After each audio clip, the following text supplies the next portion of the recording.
السلام علیکم ورحمۃ اللہ وبرکاتہ۔ عزیز طلبہ و طالبات، آپ سب کا خوش آمدید ہے ہماری YouTube channel jkbose foundation classes میں۔ پیارے بچوں، آج کے اس ویڈیو میں ہم ڈسکس کریں گے آپ کی درسی نصاب بہارستان اردو جماعت 10ویں جو ہے اس میں شامل نظم جو ہے اور اس کے رائٹر جو ہیں چکبست، ان کی حالات زندگی اور شاعری پر ایک مختصر نوٹ۔ پیارے بچوں، ویڈیو شروع کرنے سے پہلے آپ کو بتاتے چلیں کہ چینل پر اس سے پہلے کے تمام ویڈیوز جو ہیں وہ اپلوڈ ہو چکے ہیں۔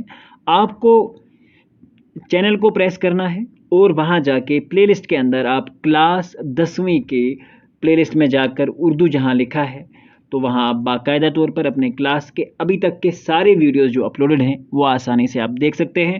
تو چلیے بغیر وقت ضائع کیے ہم آج کا اپنا ویڈیو جو ہے وہ شروع کرتے ہیں۔ چکبست کی پیدائش فیض آباد لکھنؤ میں 1882 عیسوی یعنی کہ 1882 میں ہوئی۔ آپ کا پورا نام پنڈت برج نارائن اور خاندانی لقب چکبست تھا۔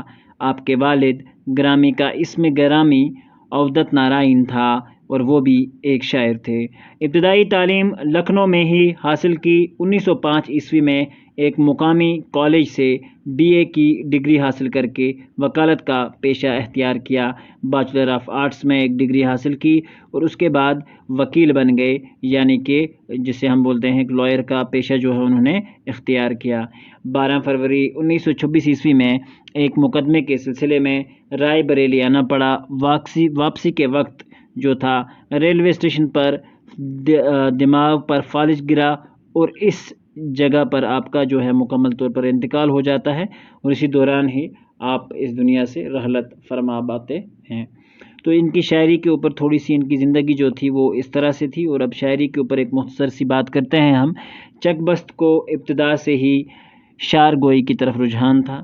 صرف 9 برس کی عمر میں اپنی ایک غزل لکھ ڈالی۔ اتفاقاً جس دور میں آپ نے اپنی آنکھیں کھولی لکھنؤ میں ہر طرف شاعری کی بہاریں پھیلی ہوئی تھی۔ لوگ ہر طرف شاعر جو تھے وہ بہت زیادہ تھے، ٹھیک ہے۔ تو جیسے ہی انہوں نے اپنی آنکھیں کھولی تو اس وقت میں بہت زیادہ یہ شاعری کا رجحان جو تھا بہت زیادہ تھا۔ آپ نے ہر شاعر کا اثر قبول کیا۔ یہ وقت ہے انسان ہر ایک ٹیچر سے سیکھتا ہے، ہر ایک انسان سے سیکھتا ہے، تو اس طرح سے انہوں نے بھی سیکھا۔ خصوصاً میر انیس آپ کو زیادہ بھا گئے۔ آپ کی اکثر نظمیں صاف، سادہ اور آسان زبان میں ہیں، مطلب بالکل آسان لینگویج میں انہوں نے لکھا ہے۔ غزلوں میں جو ہے الفاظ جو ہیں، الفاظ کی بندش ہے، غزلوں میں جو تھی وہ الفاظ کی بندش تھی، اور اکثر نظمیں جو تھی آپ کی صاف زبان اور سادہ اور ایزی لینگویجوں میں تھی، ٹھیک ہے۔ غزلوں میں الفاظ کی بندش اور ترکیب دیکھنے کے قابل ذکر ہے، یعنی کہ بڑی ہی آسان اور سادہ قسم کی زبان جو ہے وہ استعمال کیا کرتے تھے۔ آپ ایک فطری شاعر تھے۔ آپ کا بڑا کارنامہ یہ ہے کہ آپ نے اپنے دور کے سیاسی، سماجی اور مذہبی خیالات و جذبات کو اپنی شاعری میں جگہ دی۔ آپ نے بڑی عمدہ قومی اصلاحی اور تاریخی نظمیں کہی ہیں جن میں 2 قوموں کا ملاپ، ان کا آپس میں پیار وغیرہ ڈیفائن کیا ہے۔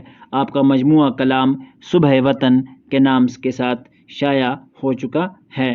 تو اس طرح سے یہ آج کا جو ویڈیو ہے ہمارا اختتام ہوتا ہے۔ امید کرتے ہیں کہ یہ ویڈیو آپ کو پسند آیا ہوگا۔